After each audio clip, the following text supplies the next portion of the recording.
হজকে Saudi government digitalized করছে এবং artificial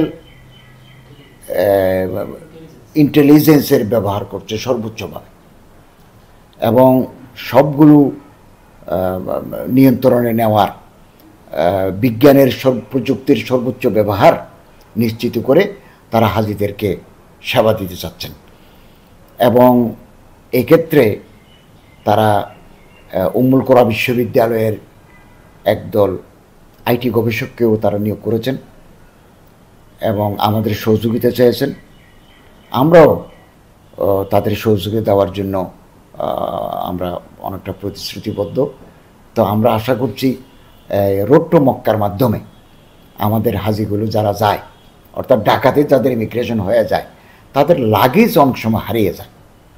তো আমরা ওনাদেরকে অনুরোধ করেছি ড্রপিং পয়েন্ট যদি আমরা চিহ্নিত করে দিতে পারি, অনেক হাজার হাজার হাজার লাগেজ, আমাদের হজ মিশনেও অতটুকু জায়গা আমাদের নাই, তারপরেও আমরা চিন্তা ভাবনা করছি ড্রপিং পয়েন্টে যদি ওনারা দেন, ওখান থেকে লাগেজগুলো তারা নিতে পারবেন।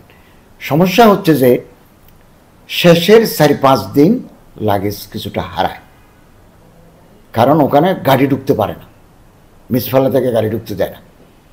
এর আগেরগুলো লাগেজ পেতে কোনো অসুবিধা হয় না। আর এজেন্সিগুলো অনেক সময় চিবাগলির ভিতরে তারা হোটেল নেয়।